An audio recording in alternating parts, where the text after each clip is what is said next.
And what I would now love to do is to hand over to Stephen Browne. Stephen is a very successful and serial entrepreneur who can tell you even more practical how he has used the concept of territory mapping to build successful businesses. And he ticks many of those boxes in the wheel, maybe all of them. And it's very fascinating to hear his examples. So let me leave it here and over to you, Stephen. Thank you all very much. Thank you, Edson. Stephen, thank you. Thank you. Can I share the screen? I haven't got access to share the screen at the moment. Of course, I'll do that right now. Sorry about that, Stephen. Okay. My name is Stephen Browne, and I'm going to talk to you about how I've practically implemented these things in the world of business. So hopefully we can all see the screen. Now, I call it hunting for mammoths because you're looking for something that is very big, and you're looking to see how you can make big changes to your business. So to start off with, just a little bit about myself. I'm a farmer's son from a rural area in Bedfordshire in England. So there is nothing special about me. There's nothing that I've done that I feel is unique about me that put me in this position. I started working with Anthony about 20 years ago. And at that time I was in corporate culture. And had risen to board level. But then I figured that I'd been doing an awful lot for other people, so what would I be able to do for myself? So I started some businesses in 2001, and since then I've done that more than a dozen times, and each of those businesses has been very successful in their own fields.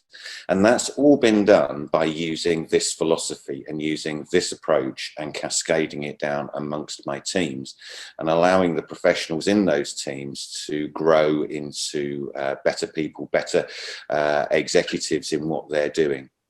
I'm listed in Who's Who of Business Elite for the last 10 years.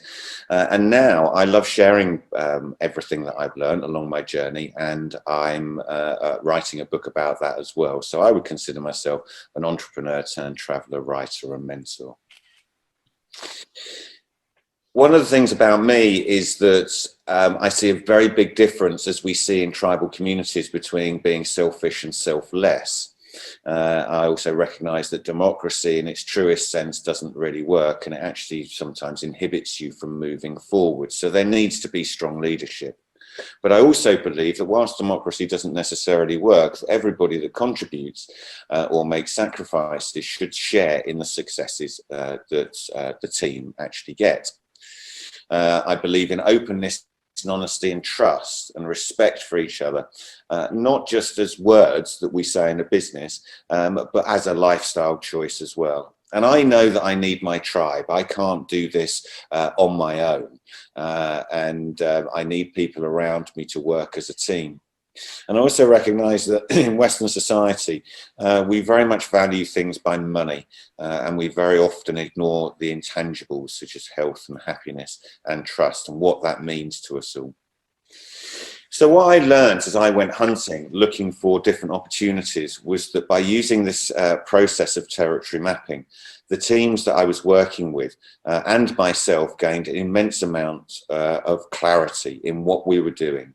And we did that by removing ourselves from our comfort zones, from the familiar, and spending time in Mongolia, in Kenya, on the Great Wall of China. And what I also learned was that this process gave me and the teams and the businesses I was working with huge agility. It allowed us to be very fleet of foot and make decisions very quickly and as a team and make them successfully. And it also improved trust hugely, because this wasn't just a leader at the top telling you what to do.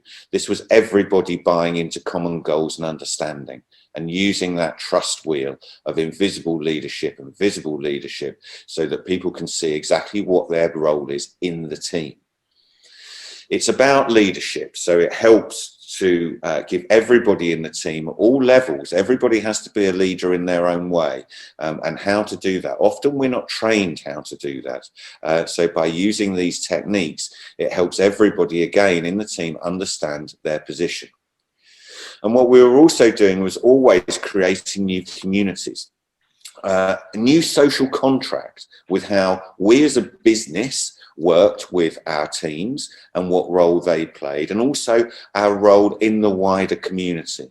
And as we're seeing worldwide, that sense of community and what role you play in your community is becoming demanded by investors. So this is something that we did 20 years ago, but now the world and investors are looking at what your role is in the community and what positivity you bring. And we noticed that by having all of this knowledge on one piece of paper, that we could deal with a multitude of challenges faster and better than the competition. And here are a couple of maps that my teams have drawn for a couple of businesses. We'll talk about these businesses very briefly in a little bit more detail in a second. And as you can see, teams put together where we thought we were, where we wanted to go, and how we were going to get there. And when I look, I'm picking 3 of my businesses here. And when you look at these, firstly at the top, they're all in completely different sectors. So food manufacturing, global food manufacturing, marketing and PR communications, and then elite sports. The one on the far right-hand side is a soccer team that operates in the top echelons of European soccer. So we're actually in the 5th richest league in the world. And what's important from this, I think, are the top 2 lines, really. The first one, the length of plan. Notice that these are long-term plans. These aren't your normal 3-year plans that people put together in business, put in a bottom drawer and never ever read. These are living, breathing cultures of a business that the team buy into. And look at the results that it gives. Those revenue increases and profit increases. So these are actual real world results, and that's why I'm so excited about how this works and why I implement it in every business that we do. So how do we hunt these mammoths? Well, firstly, it's a long-term commitment that requires patience, but we believe and we know that it's a dynamic tool. So as the environment changes, as with COVID, so does the map. And we believe that there is strength through unity. As Anthony said before, a bigger person knows when to hand out their feathers. And in order to do that, you need to separate yourselves from culture and your expectation and get out of your comfort zone in order to put these together.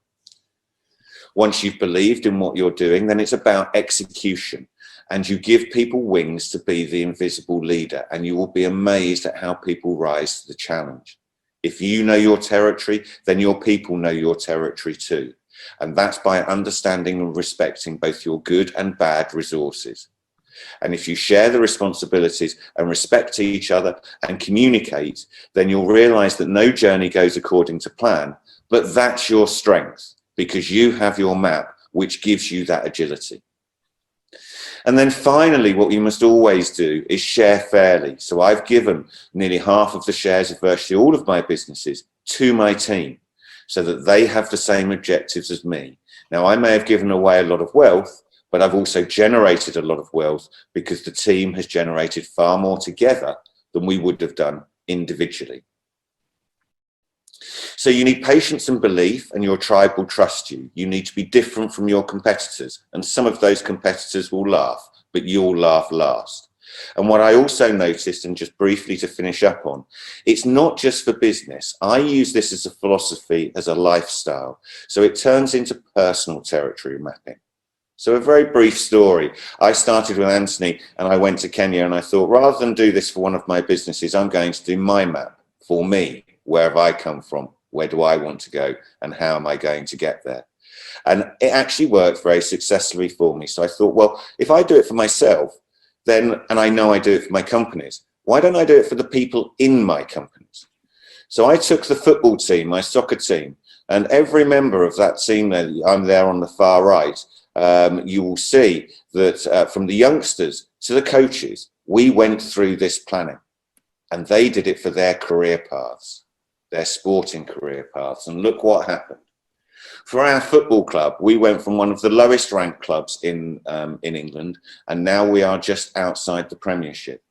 And if you look at our academy, which starts with boys and girls of 9 years of age, you can see where that came from 6 or 7 years ago to now one of the best academies in England. And not only that, but by the teams working together, they came up with a plan that we needed a new stadium. So all of this building here was given planning permission a year ago, and we put spades in the ground last year. So in a 10-year program, we have now gone from a very small provincial football club to a major force in English football. So I saw that it helped the manager, the coaching team, and all of the staff to develop as professionals. And we've had many of those people that have gone on to the very top of their game. And I've seen this exactly the same in other sectors. This is not just sport, where people go on and deliver and go on to much bigger things. And I'm proud of that when they do.